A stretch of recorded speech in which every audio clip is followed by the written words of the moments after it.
At heart, this is a Lotus 7, just one with 666 bhp per ton and Le Mans grade materials tech. You descend into the cockpit of the Donkervoort F22 to find sabled harnesses, but also its specified heated seats. At just 750 kilograms weight, it is light enough to belong in the super lightweight clique, yet the contact patch is almost to Ferrari 430 Scuderia spec. Then there is the power-to-weight ratio, which is a satanic 666 bhp per ton, though engineers on the project insist the car is capable of rewarding those of a more saintly disposition or simply unable to take it by the carbon scruff. They also say it's fit for touring, with real ride quality, yet there's little doubt this car would munch anything the sensible side of a McLaren 750S were you to unsheath one at a track day, as many owners will do. The Dutch are refreshingly no bullshit, and we know from experience that this attitude translates into the product at Donkervoort, whose Lelystad factory is noteworthy for being built on reclaimed land and sits 3 meters below sea level.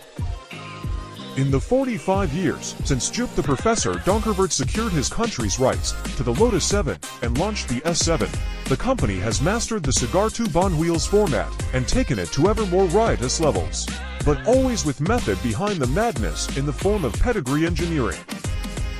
In 2020, Matt Pryor discovered as much when he drove the D8 GTO, the model that makes way for the Wilder F22. It was blindingly quick and thoroughly sorted, but also on another level to anything by Caterham in terms of weekend away ability, the catch, an eye-widening price.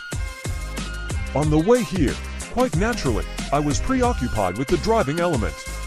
That power-to-weight ratio borders on the macabre, and rain was forecast. However, once on the factory floor, the balance shifts. Passing through the double doors that connect Donkervoort's showroom to the workshop behind, you begin to understand how Augustus Gloop may have felt when he found himself backstage at the chocolate factory, transfixed. Machine polishers swirl, blue blasts emanate from the brazing bench where the F22's thin-gauge tubular frame is made, and color is everywhere. Audi's red-headed engines, gold AP racing calipers ready to install, color-coded diffuser vanes and coil springs, and the flawless paint jobs of cars in build, with no two alike. One is done up in the color scheme of Ayrton Senna's helmet, another in Gulf livery. It sounds like over-egging the pudding somewhat, but, honestly, both donks look sensationally good. It's enough to make you overlook the most important color of all, gray. Or rather, the charcoal hue of carbon fiber. And not typical carbon fiber, which is laid up in strips then baked in an autoclave, though they have one of those too. Tecpertama 3.00 minute.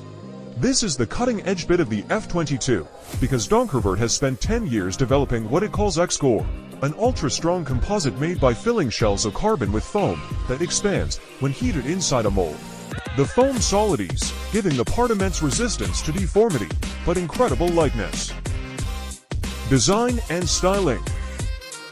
It has racing ABS yet greater luggage capacity than a Porsche 911 GT3. It has no obvious aero to speak of, but can apparently pull to 0.15 grams when its semi-slicks are simmering. It is most enjoyable on sunny days, but with a carbon fiber top that takes up surprisingly little space when stowed, rainstorms are no problem. Much of the F22's cost stems from the use of X-Core. It's bonded to the elegant frame to create a halfway monocoque with twice the stiffness of the D8 GTO. Off this hangs double wishbone suspension. The box is a 5-speeder that feeds a dual-sourced LSD between the 19-inch wheels and their 275-section Menkang Air 1 semi-slick tires. Get close to an F22, and you can also appreciate the design freedom X-Core permits. The windscreen rail is one piece, as are the artfully hinged butterfly doors and most of the panels that comprise the F22's truly extraordinary Cavalier body. The side exit exhaust, which sits behind exhibition mesh, is also the stuff of a 12-year-old's imagination. Quality, high enough to justify the price. If that is even possible for this type of car, then yes. While 001 is an old campaigner, being the production prototype, the fit and finish on customer F22s appears infallible. Interior. Time to climb aboard into filigree carbon buckets, so slim they're barely there at all, and behind which gleamed the remote reservoirs for the rear dampers. The F-22's doors arc wide GR010 style. The sill is narrow and, regarding ingress, this most unhinged donk has mercifully little humiliation potential. The driving position is uncomplicated and comfortable, and is of course quite caterer, but there's a sense of ensconcement in something more protective and supercar-wide. It's a bit McLaren in here. Visibility over that lupin bonnet is excellent. The cabin is spacious, too. In penning the F-22 from scratch, not one bolt is carried over from the D8 GTO, they say. Donkervert built in an extra 80mm of cabin width and 100mm of length over the D8 GTO. It means passengers no longer have to suffer a narrower berth.